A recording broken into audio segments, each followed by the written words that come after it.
మిక్కిలిగా ప్రేమించిన మా కన్న తండ్రి, మీ పరిశుద్ధమైన నామమునకు స్తుతులు స్తోత్రములు చెల్లిస్తున్నాం. మా ప్రభువా, గతించిన సంవత్సరం నుండి మమ్మల్ని కాపాడి మరొకసారి నీ మాటలు వినటకు ఈ గ్రామాన్ని మీరు ఏర్పాటు చేసి వారికి నీ మాటలు వినిపించడానికి నన్ను పిలిపించినందుకు నీకు వందనాలు తండ్రి. మొదటి రోజు కూడుకుని వాతావరణాన్ని అనుకూలపరిచారు, నీకు వందనాలు. ఇదిగో నీ మాటలు పలుకుచుండగా నాలో మీరుండి ఈ బిడ్డల మార్పు కోసం ఏ మాటలైతే అవసరం పలికించి మేము అర్థంగా జరిపించమని యేసువారి పరిశుద్ధ నామం ఈ ప్రార్థన అడిగి వేడుకొంచున్నాము తండ్రి, ఆమేన్. ఈ అవకాశం ఇచ్చిన తండ్రి దేవునికి, కుమారుడు యేసుక్రీస్తు వారి ద్వారా వందనాలు తెలియజేస్తున్నాం. అలాగే వేదికను అలంకరించినటువంటి అధ్యక్షుల వారికి, అలాగే దైవజనులకు ప్రత్యేకమైన వందనాలు తెలియజేస్తున్నాం. అలాగే వచ్చిన మీ అందరికీ కూడా ప్రభువైన యేసుక్రీస్తు పేరిట వందనాలు తెలియజేస్తున్నాం. గత సంవత్సరంలో దేవుని యొక్క ఉన్నతమైన మాటలు ఇదే గ్రౌండ్లో మనం విన్నాం. ప్రియులు సోదరులు రాజశేఖర్ గారు వారి యొక్క కొలీగ్స్ చక్కనటువంటి ఐక్యతతో ఇలాంటి సభలను ఈ ప్రాంతంలో ఏర్పాటు చేశారు. మధు గారు, అశోక్ గారు, ఇంకా కొందరు. ప్రియమైన వాళ్ళగా ఈ సమాజంలో ఇలాంటి సభలు ఈ కాలంలో కూడా జరుగుతున్నాయంటే అది మన గొప్పతనం కాదు. మనం ఎన్ని పాపాలు చేస్తున్నా కేవలం మన యందు దీర్ఘశాంతాన్ని వహిస్తున్న కేవలం దేవుని యొక్క ఉచితమైన కృప. అది మంచివారి కోసం చూపిన కృప కాదు, పాపుల ఎడల అవిధేయుల ఎడల దేవుడు చూపించిన కృప. చాలా సంతోషం అండి. ఈ కాలంలో కూడా ముఖములను తిప్పక వీపుల్ని తిప్పుతున్న మనుషుల పట్ల ఇంకా దేవుడు ఆ మాత్రం కరుణ చూపించి క్రీస్తు యొక్క రాకడను ఆలస్యం చేసి కొందరినైనా పరలోకానికి పట్టుకుపోదామన్న దేవుని యొక్క ఆశ ఉందండి. చాలా గొప్పదండి బాబు. 1-2 సార్లు బోధించి మేమే విసిగిపోతాను వాళ్ళ మారరు అని విరక్తి వచ్చేస్తుంది. కానీ ఇన్ని కోట్ల సంవత్సరాల నుంచి మనిషి మీద విసుగుదల లేకుండా ఇంకా నమ్ముతున్నాడు, మనుషుల్లో మార్పు వస్తుందని ఇంకా ఆశపడుతున్నాడంటే ఆయనకు ఉన్నటువంటి మనసు మామూలుది కాదు. మనిషిని గురించి మనిషికి నిరీక్షణ లేదండి మారతాడని. అదే ఉండుంటే ఏ భార్య తన భర్తను వదిలేదండి. నా భర్త మారడనే కదా భార్య వదిలేస్తుంది, నా భార్య మారదనే కదా చాలామంది తమ భార్యను వదిలేస్తున్నారు. ఈ రాజకీయ నాయకులు మారనే కదండి పార్టీలు మార్చేస్తున్నారు. కానీ దేవుడు ఏంటండి బాబు, ఈ మనుషులు మారరు అనుకుని ఈ అంతం ఇవ్వడం లేదు, మనుషుల్ని అంతం చేయాలనుకోవడం లేదు. అందుకే ఆయన మీద ఇంకా అపారమైన ప్రేమ పెరిగిపోతుంది, ఆయన అంటే ఇంకా ఇష్టం పెరిగిపోతుంది. ఎందుకంటే మంచివాడు గురించి ఏదైనా చేయాలనుకుంటాడు ఎవడైనా, కానీ ఒక చెడ్డవాడు కోసం ఇంకా చేయాలనుకోవడం ఏంటో ఆయన త్యాగం నాకు అర్థం కావట్లే. బైబిల్లో రాయబడి ఉంది విలాప వాక్యాల్లో ఆయన యొక్క మనసు గురించి ఒక చక్కటి, ఎందుకు ప్రభువా నువ్వు ఇలా ఓర్చుకుంటున్నావు అంటే ఆయన తన మనసులో మాట చెప్పేశాడు. ఏమండి, ఆయన మనసులో మాట క్రీస్తుకు పూర్వం 596లోనే ఆయన మనసులో ఉన్న మాటను చెప్పేశాడు. 683 పేజీ నెంబర్, మీకు అంత సులువు దొరకదు. ఏమండి, విలాప వాక్యాలు. విలాపం అంటేనే ఏడుతూ, మొట్టమొదటి ఏడుపు వాక్యం ఎత్తుకున్నారేటైనా ఇలా అనుకోవచ్చు. అంత్యకాలంలో ఉండేదంతా ఏడిపోయినండి. మీరు గమనించండి, ఏడిపోయేటండి. చక్కని ఎక్కడ చూసినా పెళ్ళిళ్ళు జరుగుతున్నాయి, అంబరాలు నిండుతున్నాయి, సంబరాలు, పాటలు కూడా పెట్టుకుంటున్నారు, అంబరాలు నుండి సంబరాలని. మీరేటండి విషాదం అంటున్నారు. ఏ పెళ్ళైనా, ఏ వివాహమైనా, ఏ కార్యక్రమమైనా అంత్య దినాల్లో విషాదంతోనే ముగిసిపోద్దని బైబిల్ చెప్పింది. అంత్య దినాలలో నోవాహు దినములు ఎలా ఉండెనో మనిషి కుమారు దినాలు అలానే ఉంటాయనండి. నోవాహు దినాలు ఏమన్నా మామూలు దినాలా? విషాద దినం. లోతు దినాలు ఎలా ఉంటాయో మనిషి కుమారు దినాలు అలానే ఉంటాయన్నాడు. ఆనాడు సంబరపడిన వాడు ఎవడో బాగుపడలేదు, ఈరోజు సంబరపడేవాడు ఎవడో బాగుపడ్డావు. ఎందుకనంటే ఏడ్చేవారితో ఏడవండి, సంతోషించే వారితో సంతోషించండి. ఇది ఏడ్చే కాలమా సంతోషించే కాలమా? హాస్పిటల్లో ఉన్నప్పుడు దుఃఖించాలి, పెళ్లిలో ఉన్నప్పుడు సంతోషించాలి. కానీ మన పరిస్థితి ఎప్పుడు ఇంటెన్సివ్ కేర్లో ఉన్నట్టే ఉంది. ఎప్పుడు చూసినా చెప్పలేమండి, 24 గంటలు దాడితే చెప్పలేమంటున్నాం. ఈ సబలెక్టర్ ఏమైనా మారతారంటారంటే వచ్చే సంవత్సరం కూడా సబలెట్టినా మారేలా కనబడతలేదండి, చూద్దాం అన్నట్టుంది. గత సంవత్సరంలో రాజశేఖర్ గారు ఇదే ప్రయత్నం చేశారు. మరలా మనం ఉన్నాము అంటే ఉద్దేశం ఏమేంటో మీరు ఆలోచించండి. మనం ఇంకా ఉన్నాము అంటే ఇంకా మారవలసింది ఉందని. స్టాకు అంతే వచ్చింది మీరు చూస్తే, అంటే సేల్ అవ్వలేదు, ప్రోడక్ట్ బాగాలేదన్నమాట. ఏంటి కార్లు ఏంటి అన్నీ ఎలా ఉండిపోయినాయంటే కారు క్లిక్ అవ్వలేదట. ఈ బైకులు అంటే ఎవరైనా సాధారణంగా తీసుకోలేదంటే ఈ బైక్ క్లిక్ అవ్వలేదట. ఏంటి మనుషులు ఇంకా ఎవరు సేల్ అవ్వకుండా ఇలాగే ఉన్నారంటే ఈ మనుషులు క్లిక్ అవ్వలేదు పరలోకానికి. క్లిక్ అవ్వట్లేదు. ఎందుకంటే పరలోకానికి వెళ్ళాలంటే మైలేజ్ ఎక్కువ ఉండే బండి ఉండాలి, మనిషికి సేఫ్టీ ఉండాలి, బ్యాక్ పెయిన్ రాకూడదు. అలాంటిది ఉంటే ఎక్కువ సేల్ అవుతుండే. పరలోకం వెళ్ళేవాడు పరిశుద్ధుడును నీతిమంతుడును పాపుల్లో చేరక ప్రత్యేకంగా ఉన్నవాడు యేసుక్రీస్తు గారు క్లిక్ అయ్యాడు పరలోకానికి. మిగతా మనమే ఏం మార్కెట్ ఎక్కట్లేదు. దేవుని యొక్క ఉద్దేశానుసారంగా లేవు. ఆయన ఎంత మంచివాడు కాకపోతే ఏదో రకంగా అప్పుడు ఏం చేస్తాడండి కంపెనీ వాడు, పెయింటింగ్ మార్చేస్తాడు అంతే. ఈ కలర్ కాకుండా నెక్స్ట్ ఇంకో కలర్ మిమ్మల్ని చేంజ్ చేయడానికి. ఒక్కోసారి అదే బండి కలర్ మారితే ఎక్కువైపోతాయి, ఒక్కోసారి జస్ట్ ఎదురు డూమ్ మారిస్తే సరిపోద్ది. అలాగే దేవుడు ఏమన్నాడంటే పరలోకానికి వెళ్ళే అవకాశాలు ఎక్కువ కనబడతలేదు కనుక ఈ కార్నే చిన్న మార్పు చేతనని మారు మనసు పొందండి అన్నాడు. అంతే, చిన్నదే, అది మారితే చాలు సేల్స్ బాగా పెరుగుతాయి అన్నాడు. యేసుక్రీస్తు వారు వచ్చి ఆ ఒక్క పని చేసేటప్పటికి ఇంచుమించు 3000 మంది బాప్తిసం పొందారంటే క్లిక్ అయిపోయి చూసారా. మానవ జీవితంలో ఏదో ఒక చిన్నది ఎక్కడో ఉంటుంది, అదొక్కటే మిగిలితే చాలు మనిషి బాగుపడిపోతాడు. అందుకు దేవుడు అదే గురితో ఎదురు చూస్తున్నాడు. విలాప వాక్యాలు 3వ అధ్యాయం 22 నుంచి చూద్దామండి. 22 ఎవరండి? ఎప్పుడు దేవుడి గురించి ఎప్పుడు కూడా ఆయన గురించి చెప్పాలనుకుంటే కృప గలవాడు అని వస్తుంది. ఆయన కృప వాత్సల్యత గలవాడని. యెహోవా కృప గలవాడు, ఆయన వాత్సల్యత ఎడతెగక నిలుచున్నది గనుక, అది అసలు కారణం. ఆయన వాత్సల్యత, జాలి. ఎందుకు జాలి పడుతున్నాడు మానవులు ఎడలా? అసలు జాలి పడేలా ఉన్నామండి మనం? అసలు మనం పనులు కానీ మాటలు కానీ క్రియలు కానీ జాలి పడేలా ఉన్నాయా? రెచ్చగొట్టేసేలా లేవు. దేవుడికి ఇంకా ఎక్కువ కోపాన్ని రేపేలా ఉన్నాయి మన క్రియలు. కానీ ఆయనకు వాత్సల్యత పుడుతుందంట మనిషి. ఎందుకంటే మీ గురించి మీకు అర్థం కావట్లేదు, మీరు కేవలం మంటివారని ఆయన, అది మీ మీద వాత్సల్యత ఎందుకు? గాజు దాని మీద ఎక్కువ జాగ్రత్త ఎందుకు ఉంటుందంటే అందమైందని కాదు, పగిలిపోతే పనికిరాదని. అందుకే గాజు వస్తువుల దగ్గర అంత జాగ్రత్త కలిగి జాగ్రత్త పట్టుకోగానే ముందు గ్లాసుతో నీళ్ళు ఇస్తారు. ఎంత జాగ్రత్త పెట్టుకుని ఈడు జాగ్రత్త పెట్టుకున్నా ఆడు తాగేటప్పుడు జాగ్రత్తగా ఉండాలి మళ్ళీ. కానీ అతిథులతో జాగ్రత్తగా తాగండి అని చెప్తామేంటి? బాగోదు కదండి. జాగ్రత్తగా తాగండి పగిలిపోతానంటే వాళ్ళేమనుకుంటారు, మాత్రం గాజు కోసం మాకు తెలీదా, ఇంటికి పిలిచి మమ్మల్ని అవమానిస్తారని అంటున్నారు. దేవుడు ఏమంటున్నాడంటే నీ జీవితం కూడా మట్టిదిరా, నీకు అది అర్థం అవట్లేదు. చస్తే మట్టి అయిపోతావు, నేను గురించి మర్చిపోతారు, నీ కోసం మనుషులకు జ్ఞాపకమైన ఉండదు. నీ పరిస్థితి అది. బతుకుండగా ఎంత బిల్డప్ అయినా ఇస్తావు నువ్వు, ఎంత ఇదైనా చేస్తావు. చచ్చిపోతే ఏమీ లేదురా నీ బ్రతుకు. ఒక్కసారి ఆలోచన చేసుకో, నేను ఎందుకు ఆలోచిస్తున్నాను.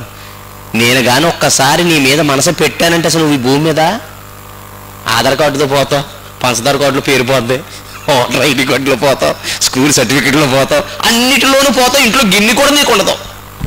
నీ మంచం కూడా ఎత్తేసిన వాళ్ళకి మంచం ఇప్పేస్తారు. మన బ్రతుకు అది ఏంటనుకుంటే వితిన్ సెకండ్లో జీవితం మారిపోతుంది. షేర్ మార్కెట్లో ఉంటుంది బతుకు. అప్పటికప్పుడు హై రేంజ్లో వేసిపోతుంటుంది, అప్పటికప్పుడు మట్టాన్ని దిగిపోతుంటుంది.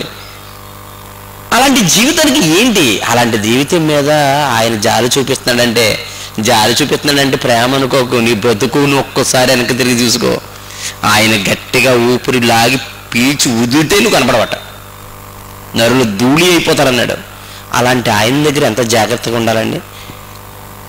యెహోవా కృపగలవాడు, ఆయన వాత్సల్యత ఎడతెగక నిలిచినది గనుక మనము అందుకే నిర్మూలం కావట్లేదు.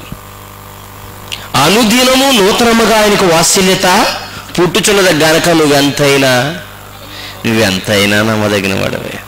నీకు నీవే సాటి తండ్రి, నువ్వెంతైనా నమ్మదగిన వాడు. ఎందుకంటే ఈ రోజు పాపం చేస్తే నా మీద జాలి పుట్టింది, రేపు పాపం చేసినా మరలా నూతనంగా కొత్తగా పుడుతుందంటే ఈ రోజే చేసేది పాపం రోజు చేయడం అన్నట్టు నూతనంగా పుడుతున్నట్టు నేను క్షమించాలనేటువంటి హృదయం ఆయనకి.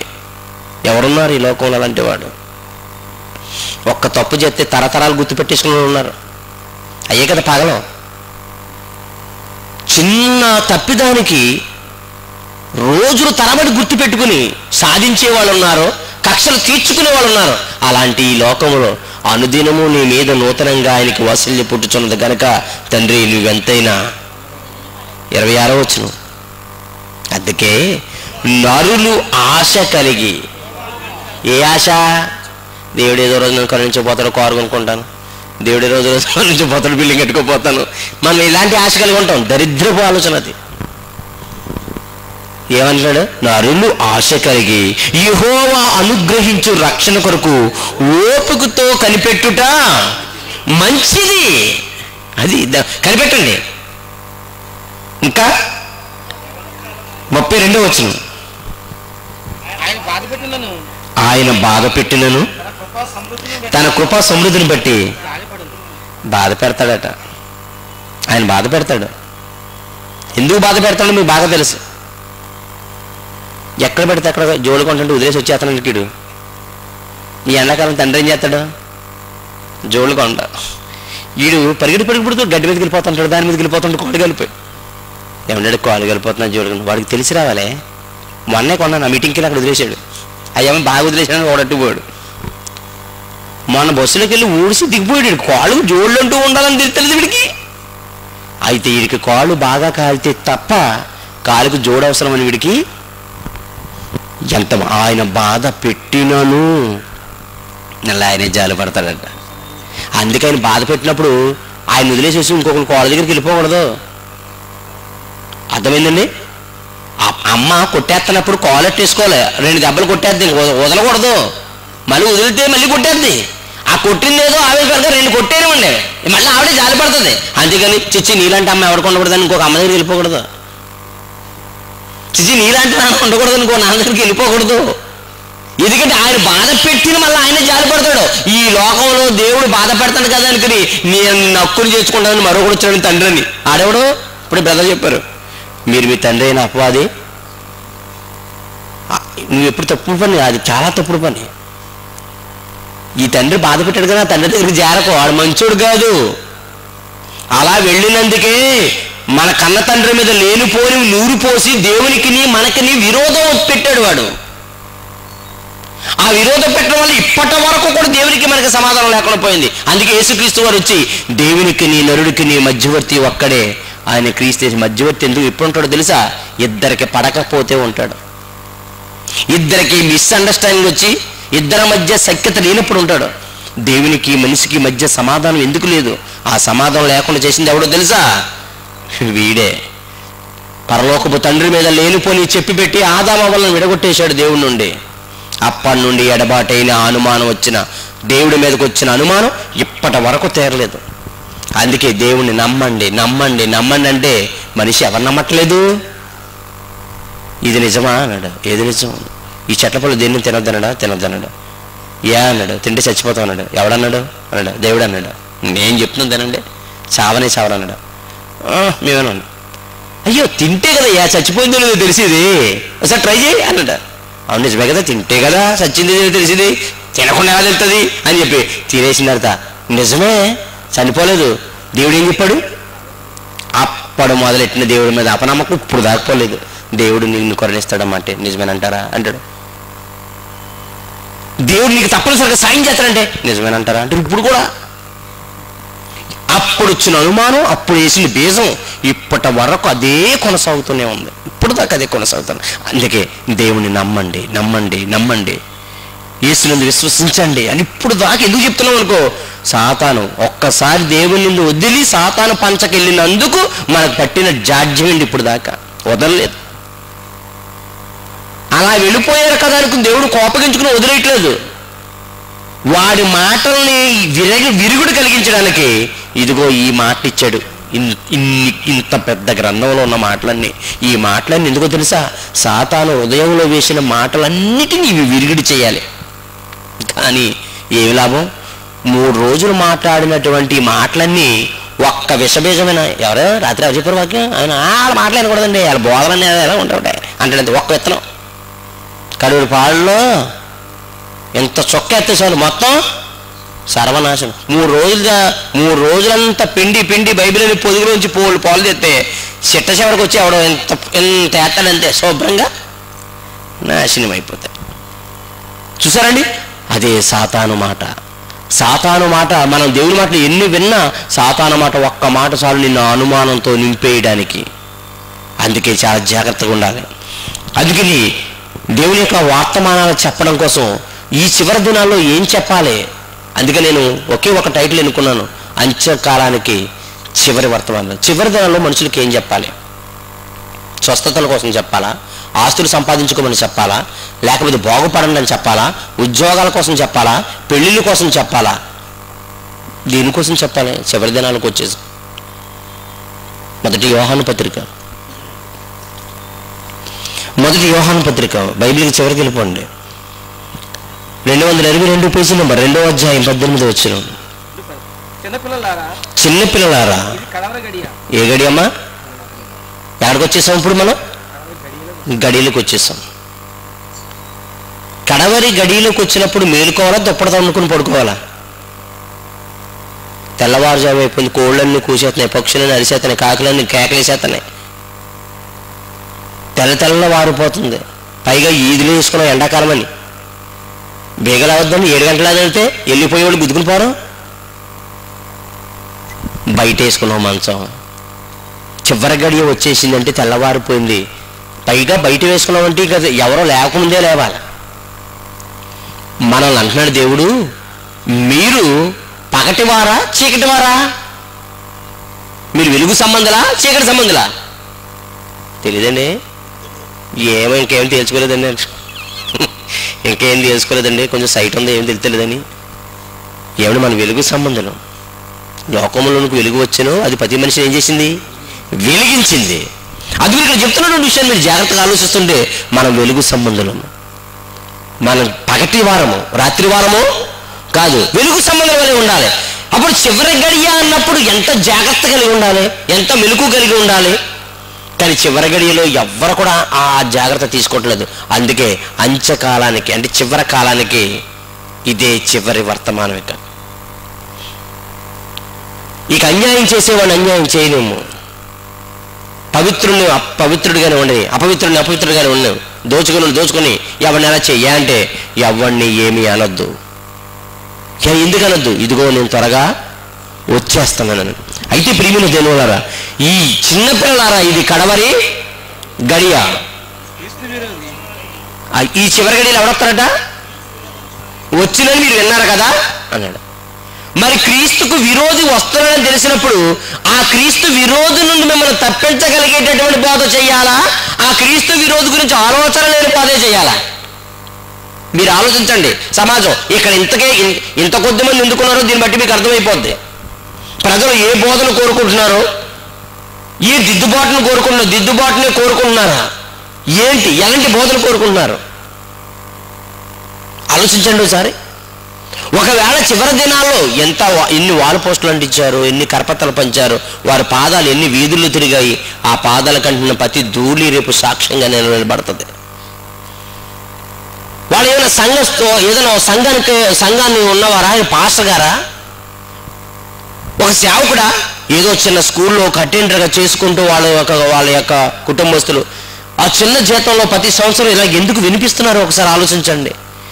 సంఘాలు చేయవలసిన కార్యక్రమాలను ఈరోజు వ్యక్తులు చేస్తున్నారంటే మీరు గమనించండి. సత్యానికి స్తంభంగా ఉండవలసిన సంఘం సత్యానికి స్తంభంగా లేదు. ఈరోజు సత్యాన్ని నిలబెట్టే స్థాయిలో లేదు. కానీ ఈరోజు కొంతమందిని దేవుడు రేపుతున్నాడు. మీరే లేవాలిక. దైవావేశం వల్ల కలిగిన ప్రతి లేఖనం అన్నాడు, ఆ లేఖనం ఆవేశాన్ని కలిగిస్తుంది, మీరు లేవండి అన్నాడు. గతంలో సంఘం పెట్టించేది సంఘ నాయకులు పెట్టించేవారు. కాలం మారిపోయింది. దేవుడే ఆయా వ్యక్తులను, సత్క్రియలు ఆసక్తి గలవారిని తన కొరకు సిద్ధం చేసేసుకున్నాడు. నాకు ఈ సంవత్సరంలో పెట్టించిన వారు అనేక మంది, అందరూ కూడా ఇండివిజువల్గా ఏర్పాటు చేసిన వాళ్ళే. మన జగ్గపేట వెళ్ళాను, కృష్ణా డిస్టిక్, చాలా భారీ సభలో. వారు 5 అన్నదమ్ములు, కేవలం ఆ కుటుంబ సభ్యులు మాత్రమే పెట్టారు. నిన్న నేను 2 రోజులు ఏజెన్సీలు అడ్డతెగలో ముగించుకుని వచ్చాను. 2 రోజులు ఒక్క ఫ్యామిలీ పెట్టించింది ఆ సభ. ఈ రోజు మళ్ళీ ఇక్కడికి వచ్చాను, మరలా ఇక్కడ అదే జరుగుతుంది. నేను ఈ సంవత్సరం తిరిగినటువంటి సభలన్నిటిలో అందరూ ఇండివిజువల్గా ఏర్పాటు చేసిన వాళ్ళే.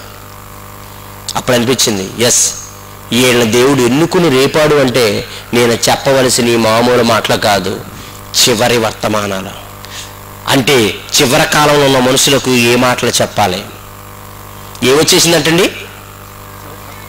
చిన్నపిల్లలారా ఇది కడవరి గడియ. క్రీస్తు విరోధి. ఎవరు విరోధి? ఆయనకి విరోధి ఎవరు? ఆయన క్రీస్తుకి ఎవరు విరోధులు ఉంటారు చెప్పండి? ఈ లోకంలో క్రీస్తు ఎవరితో దెబ్బలాడెట్టుకున్నాడా? ప్రధాన యాజకులతో కూడా ఏమీ మాట్లాడలేదు, పిలాతు ముందు కూడా మాట్లాడలేదు, శిష్యులతో కూడా దెబ్బలాడలేదు ఆయనకి. ఏమన్నా ఆలోచించండి. ఊర్లో వాళ్ళు ఏదన్నా అంటే తప్పించుకుని వెళ్ళిపోవడం తప్ప ఎవరిని కూడా పాలెత్త మాట అనలేదు. ఆయనకి శత్రువు ఎవరండి? ఆయనకి విరోధం ఎవరండి? ఇప్పుడైతే దరిద్రులందరూ యేసుకి విరోధం అయిపోయి ఆయన వాక్యం చెప్పొద్దు, యేసు ఎవడం ఈ దేశవాడు కాదు అని ఎడుతున్నారు. కానీ గట్టిగా మాట్లాడడం నిలబడారు, నీకు నాకేమైనా విరోధం ఉందని ఆయన అంటే ఏం చెప్తాడు? సిగ్గుతో తల ఉంచుకుపోతాడు. నేనేమైనా అన్నానా?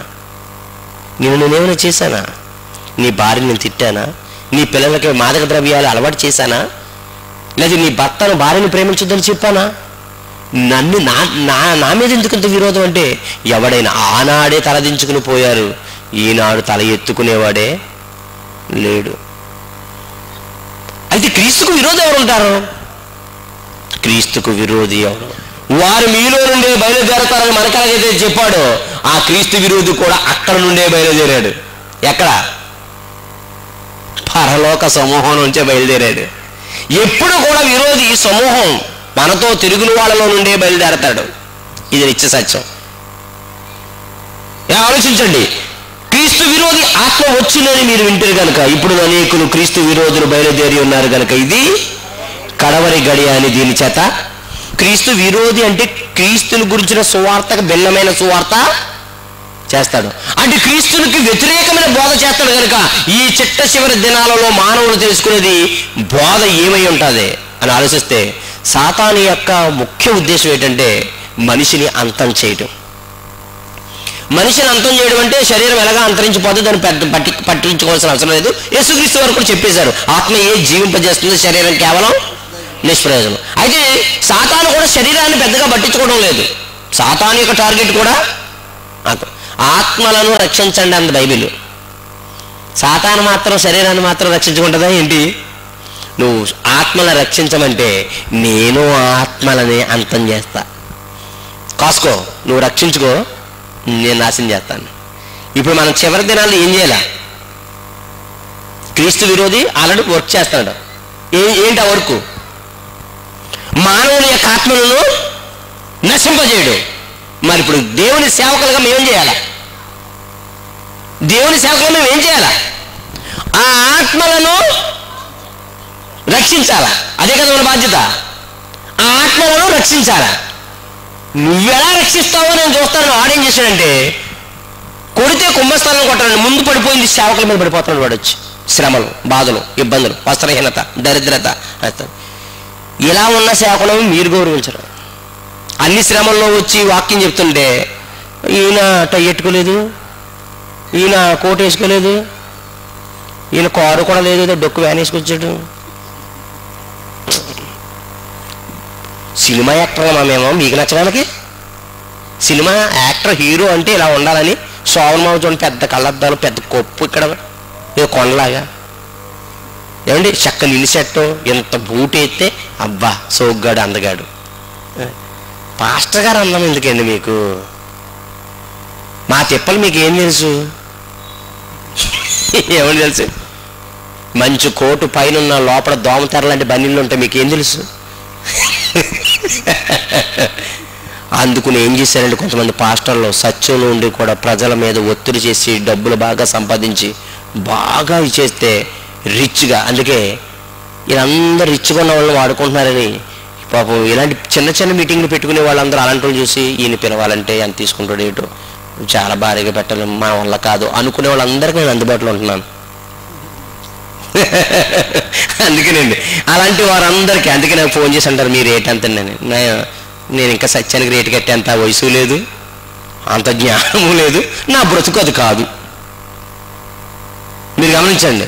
మరి ఏం చేద్దాం? అందుకే చిన్న కొడుకైనా పెద్ద కొడుకైనా వెళ్ళి దేవుని యొక్క వాక్యాన్ని ప్రకటించడానికి ప్రయత్నిస్తాం. వీళ్ళకు కూడా అందుబాటులో ఉండాలి, ఎందుకంటే వాళ్ళకి ఆవేశం ఉంది చక్కగా వినిపించాలని.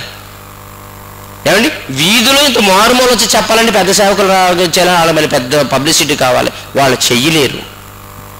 మరి వదిలేద్దామా అంటే లేదు, అలాంటివి చేయడానికి వీల్లేదు, జరగాలి. అందుకే అంత్యకాలానికి చివరి వర్తమానాల్లో ప్రజలను రక్షించే పద్ధతిలో మానవుని కాపాడుకోవాలి ఈ క్రీస్తు విరోధం నుండి. ఏం కాపాడాలంటే ఆత్మ.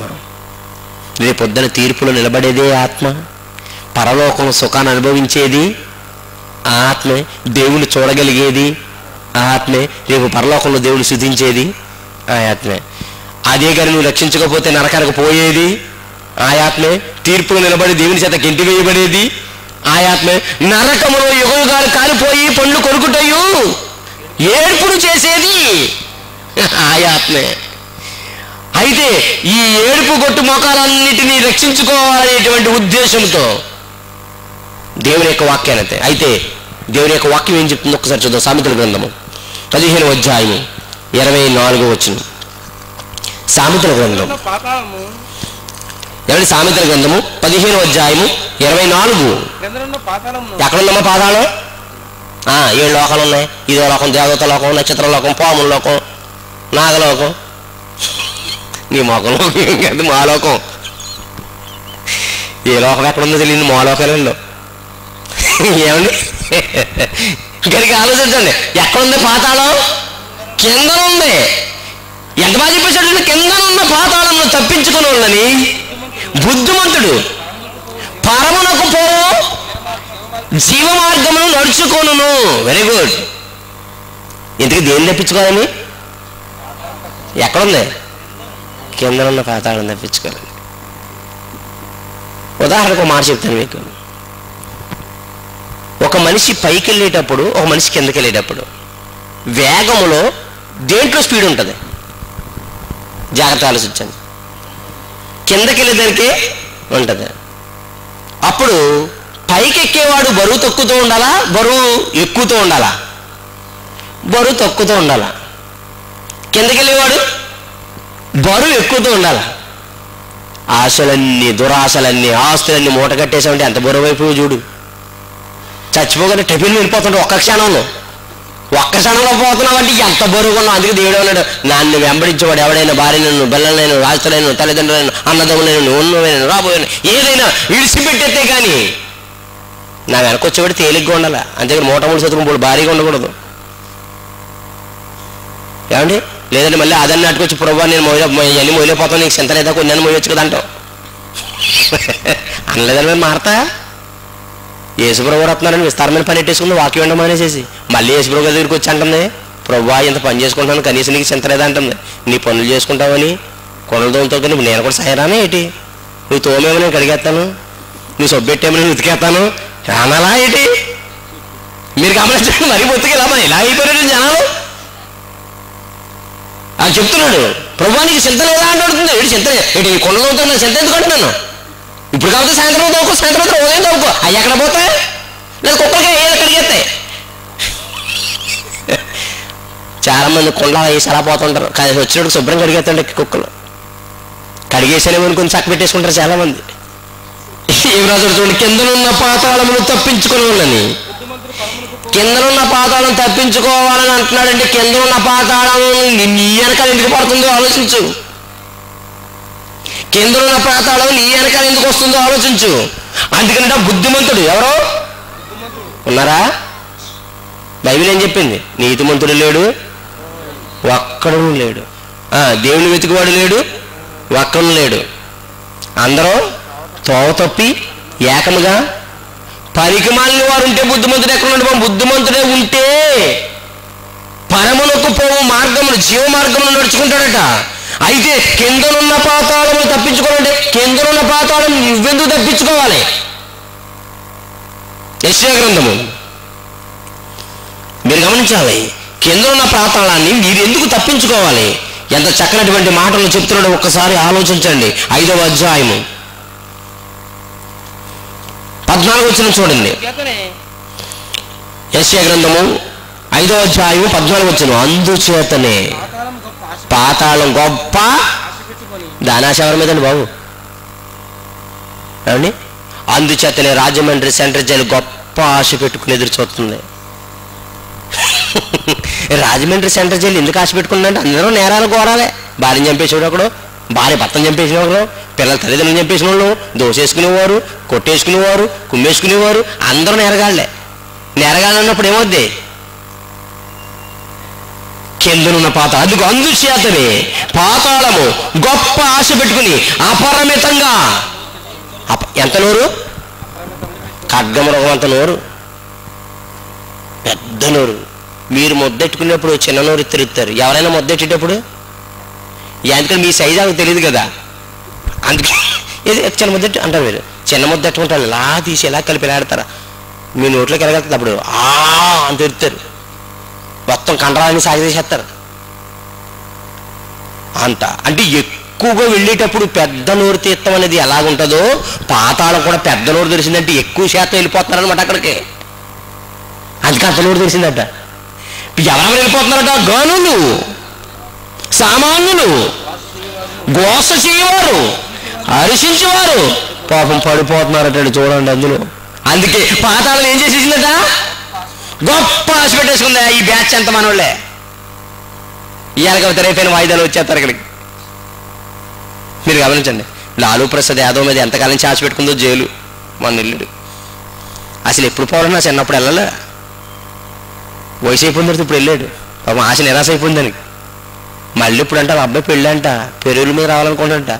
నీ పెళ్ళిళ్ళకి, మీ దినాలకి, మీ ఆవిడ యొక్క పెళ్లి రోజులకి తీసుకొత్తకి జైలు అనుకుంటున్నావా, అత్తరిల్లు అనుకుంటున్నావా? అది ఎక్కడైనా అడుగుతున్నావు అంటే మరి అడగరండి పాతాళంలో కూడా. అది అడుగుతారని అప్పుడు నా నామమును అందరూ కూడా మీరు ఏమని అడుగుతారో తెలుసా? ప్రభువా నీ నామమును దెయ్యాలు వెళ్ళగొట్టలేదా? ఇలాంటి లాలూ ప్రసాద్ యాదవ్ ఆల్రెడీ ఉన్నారు అక్కడ పెరుగుల మీద రావాలని.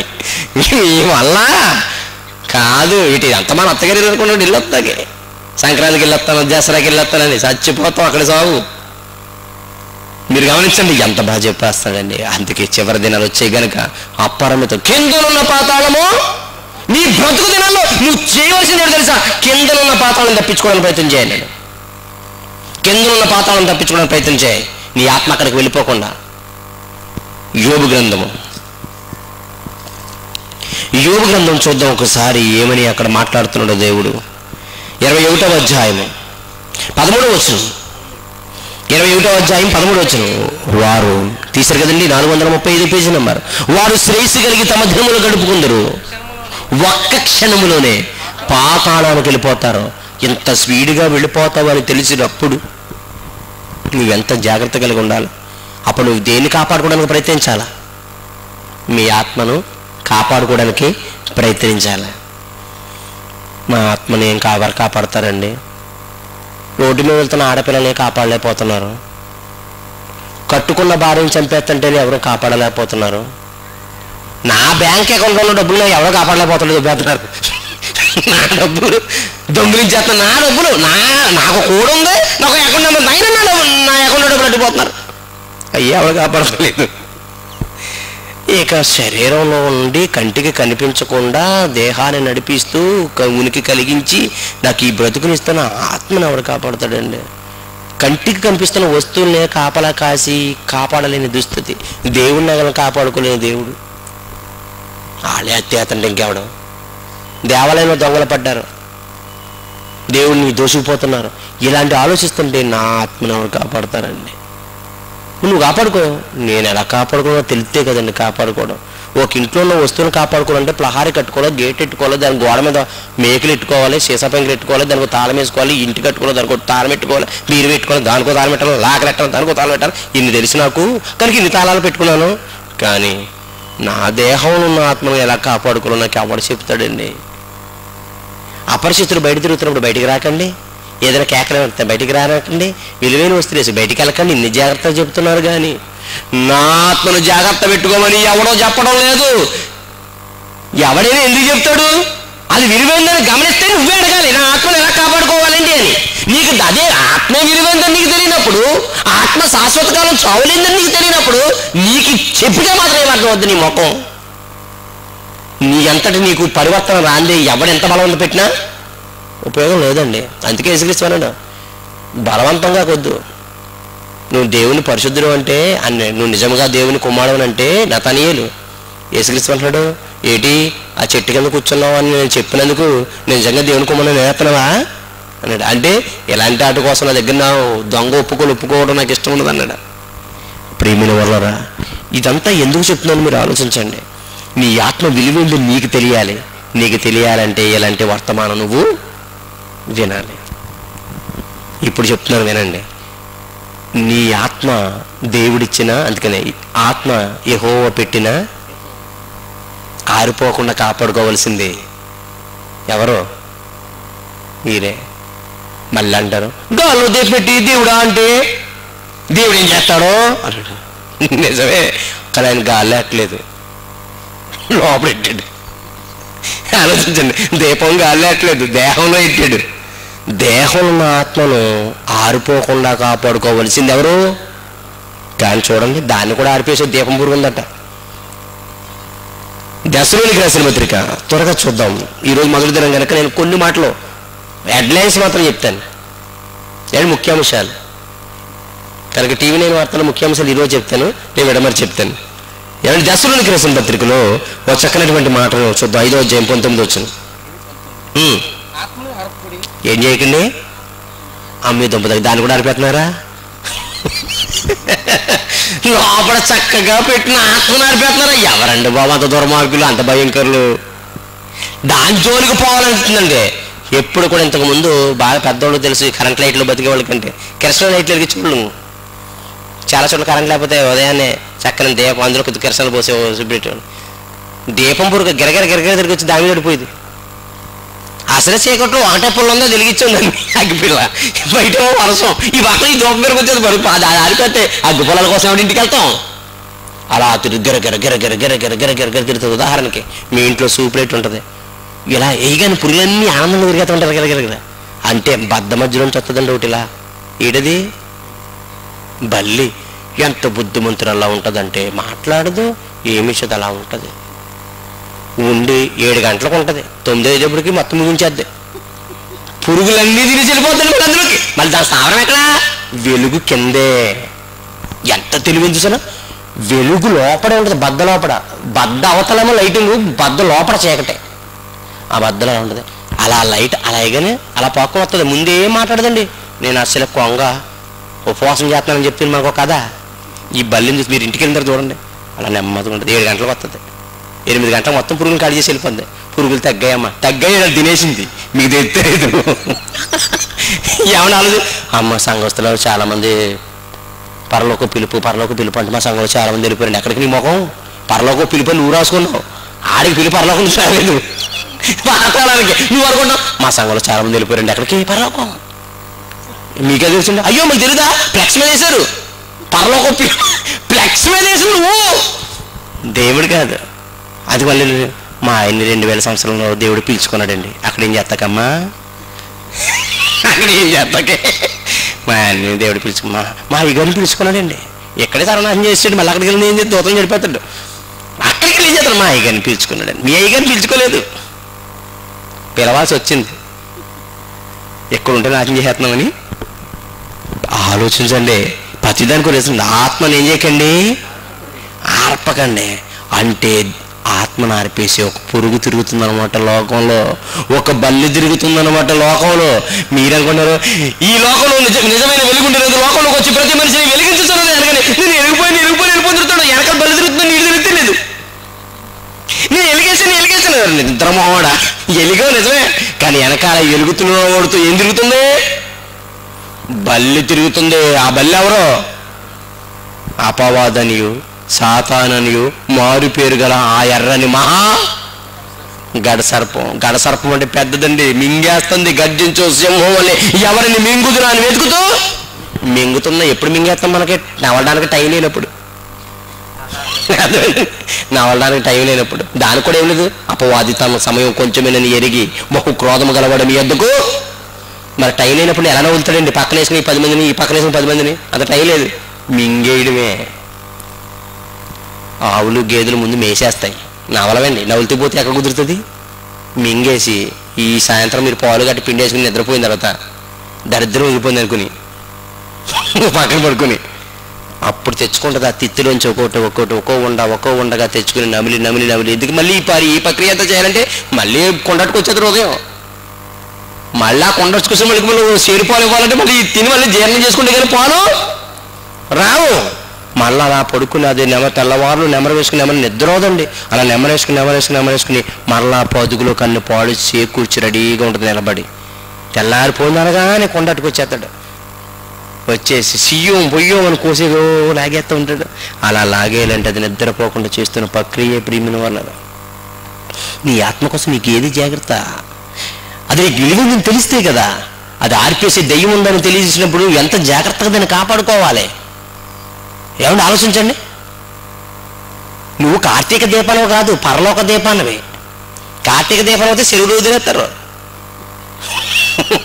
కార్తీక దీపం అంటే చెరువులు వదిలేస్తారు. నువ్వు చెరువులు వదిలేయకూడదు, నరకం వదిలేయకూడదు. నీ ఆత్మనే పరలోకంలో వదిలేయాలి. అలా పరలోకంలో వదిలేయాలంటే ఓ చక్కని మాట బైబిల్ చెప్పింది. యాకోబు పత్రిక మొదటి అధ్యాయం 5వ అధ్యాయం చూద్దాం. 19 వచనాలు ఇందాక మనం చదవబడిన వాక్యం. నా సహోదరులారా, తీసుకెళ్ళి 213 పేజీ నెంబర్. నా సహోదరులారా, మీలో ఎవడైనా సత్యం నుండి తొలగిపోయినప్పుడు మరి ఒకడు అతని సత్యమునకు మళ్ళించండి. మరి ఒకడు అతని సత్యమునకు మళ్ళించిన పాపిని వాని తప్పు మార్గం నుండి మళ్ళించిన వాడు మరణము నుండి ఒక ఆత్మను. దేని నుండి? ఏ మరణం? ఈ శరీర మరణం కాదుండోయ్. రెండవ మరణం, అది ఆత్మకు మరణం. మరణం అంటే ఏమి కాదండి, ఎడబాటు. ఇక్కడ మరణం శరీరం నుండి ఆత్మ విడిపోవడం, అక్కడ మరణం దేవుని నుండి శాశ్వతంగా ఆత్మ విడిపోవడం. మరణం అనగానే చచ్చిపోతే నీకేమీ లేదండి నేను అనుకో. దాని 3 అర్థాలు ఉన్నాయి. మరణం అనగా దేహం నుండి ఆత్మ వెళ్ళిపోయింది. రెండవ మరణం పరలోకం నుండి శాశ్వతంగా దేవుని నుండి విడిపోయి పాతాళం అనే నరకానికి వెళ్ళిపోతుంది. కనుక ఇక్కడ ఏమంటాడంటే, పాపిని వారి తప్పు మార్గం నుండి మళ్లించేవాడు మరణం నుండి ఒక ఆత్మను రక్షించి అనేక పాపములను కప్పివేయనని తాము తెలుసుకునేవాళ్ళు అన్నాడు. అలా ఇప్పుడు ఆత్మని ఏం చేయాలి? అప్పుడు మరణం నుండి ఒక ఆత్మను రక్షించాలి, తప్పించాలి. అలా రక్షించాలంటే ఆడు చేసే తప్పిదాని నుండి ఉండి వాళ్ళని తప్పించాలి. అదే వాడు వెళ్ళే తప్పుడు మార్గం నుండి వాడిని మార్గాన్ని మళ్ళించాలి.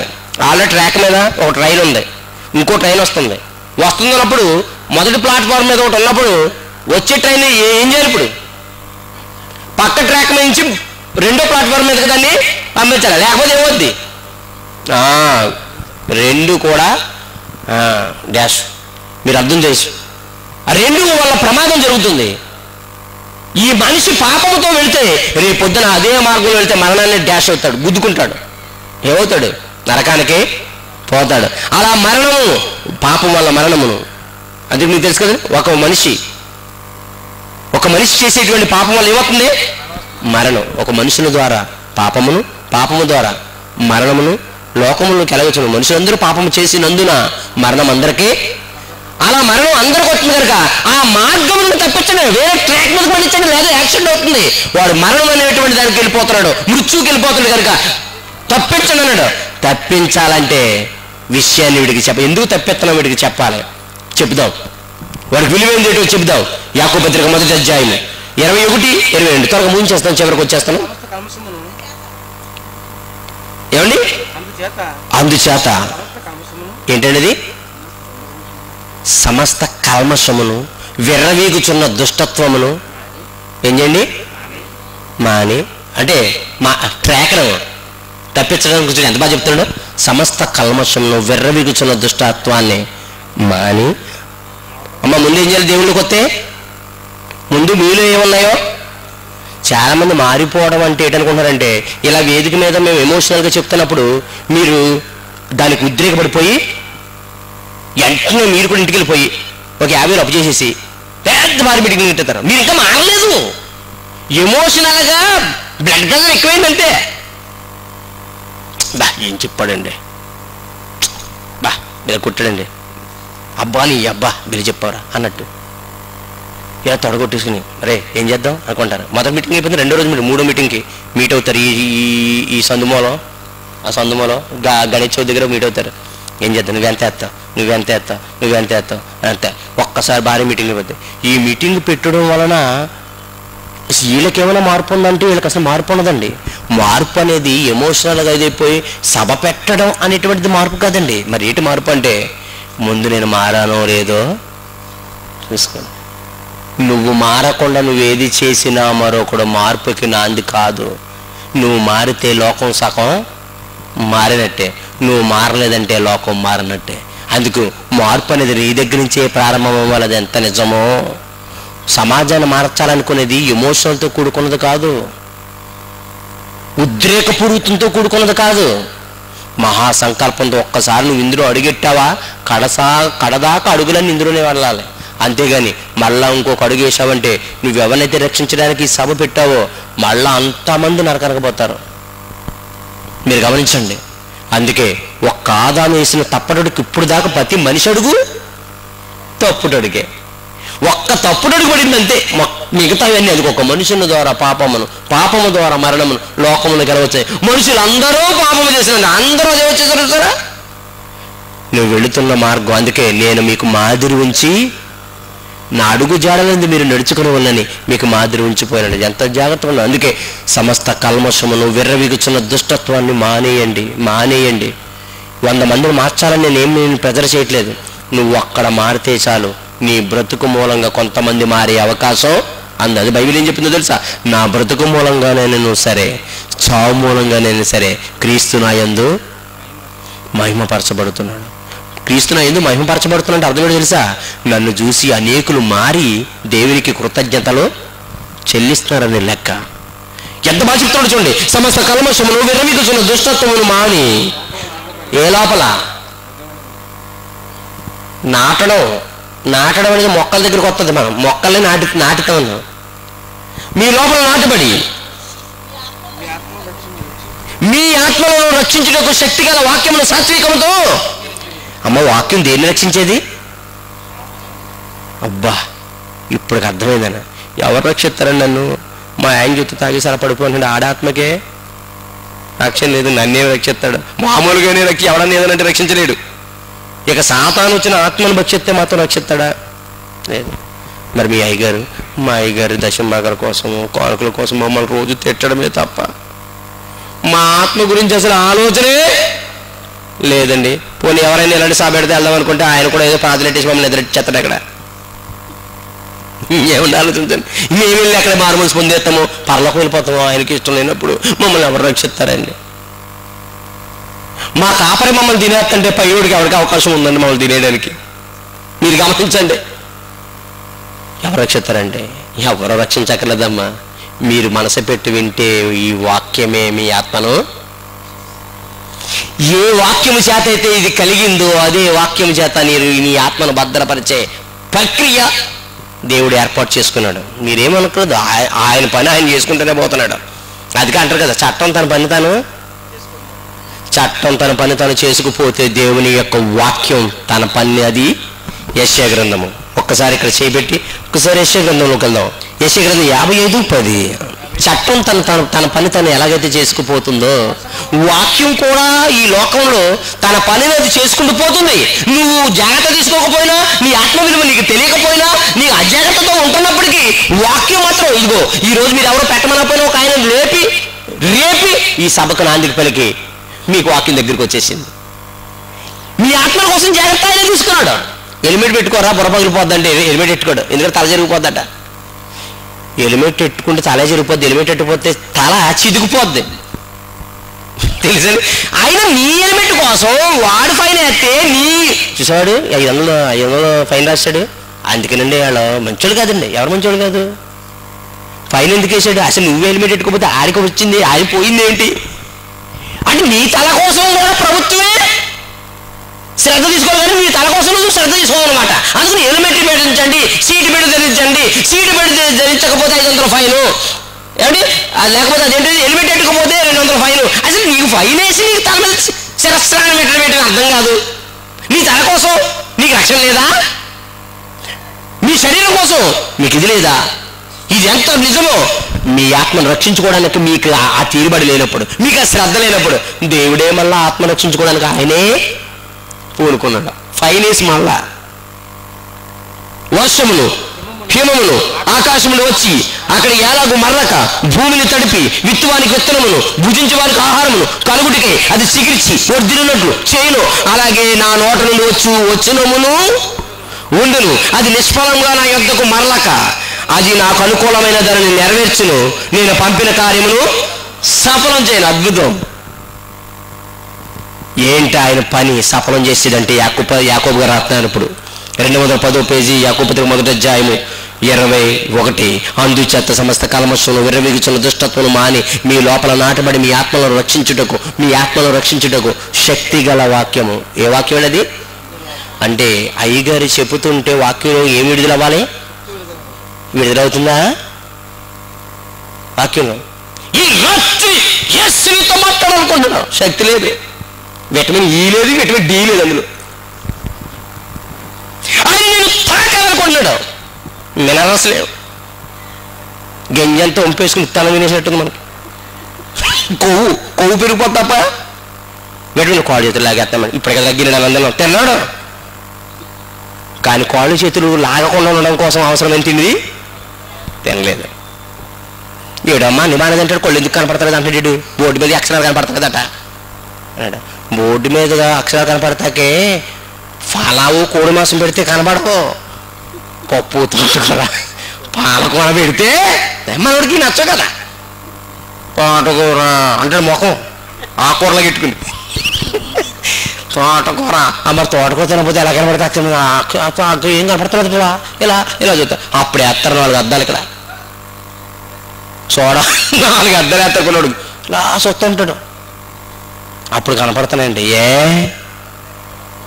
రక్షించుకునే ఆహారం ఇది. ఎంత బాగా చెప్తున్నాడండి, అద్భుతమైన వాక్యం. మీ ఆత్మలను రక్షించుటకు శక్తి గల, ఆత్మను రక్షించడానికి శక్తి. సేవకుడు వాక్యం చెప్తున్నప్పుడు అందులోంచి D vitamin, E vitamin, A vitamin, C vitamin విడుదలైపోతూ ఉండాల. విటమిన్ అందుకే మీరు సారము లేని దాని మీ ప్రాణములు ఎలాగూ సుఖింపనిత్తురు అన్నాడు. అందుకే దాన్ని ఆరోగ్యకరమైన బోధ వినండి. ఆరోగ్యకరమైన బోధ అంటే బోధ వింటే రావాలి, మనకు అనారోగ్యం వచ్చేస్తుంది. ఆలోచించండి, బోధ వింటే ఆరోగ్యం రావాలి. అది ఆరోగ్యం ఏది? అసలు ఆరోగ్యం కలిగించే బోధ ఏది? అసలు బోధలో క్వాలిటీ ఏది? ఆ బోధలో విటమిన్స్ ఏవి, మినరల్స్ ఏవి, ఏమి లేవు. కానీ గంట సేపు విరుసుకు పడిపోతాడు. 47 అడుగుల మీద డ్యాన్స్ చేస్తాడు, గొంతులు వేస్తాడు, మనం దోసేస్తాడు, గెంటేస్తాడు, తొక్కేస్తాడు. అన్ని తొక్కేసినా మనకు ఫ్రాక్చర్లు అయిపోవడం తప్ప మనకు వచ్చే ప్యాకింగ్ ఏమీ లేదండి. పతంజలి ప్రోడక్టు లేదు, ఆయుర్వేదం లేదు, ఉమాపతి లేదు, హోమియోపతి లేదు, శ్రీమతి లేదు. ఏమీ లేకపోతే ఎందుకండి? ఎండాకాలం మరి ఈ కిరణాలకి చర్మ వ్యాధులు వచ్చేసి ఇలా ఉండండి. ఏం చేయాలంటే పుచ్చకాయ జ్యూస్ తాగండి, ముంజుకాయలు తినండి, సపోటాలు తినండి. దేవుడు కూడా ఎంత తెలివినాడు అంటే ఇంత ఎండలు వచ్చేస్తే నా పిల్లలకి శరీరం మీద పొక్కులు వచ్చేస్తాయని కరెక్ట్గా వాటర్ మెలన్ దాన్ని కాయించాడు. ఎందుకు ప్రభా అంటే నాకు పుచ్చకాయ ఇష్టం ఉండదు. మరి ఏంటి నూడిల్స్ ఇష్టం? దిక్కుమాలి నూడిల్స్ ఇష్టమా? చల్ల బజ్జీలు, 7 బజ్జీలు, అట్టిక బజ్జీలు, బొంద, మట్టి, మశానం ఇవన్నీ తినేస్తండి. పొక్కులు రాకపోతే గడ్డలు రాకపోతే ఏమొస్తాయి?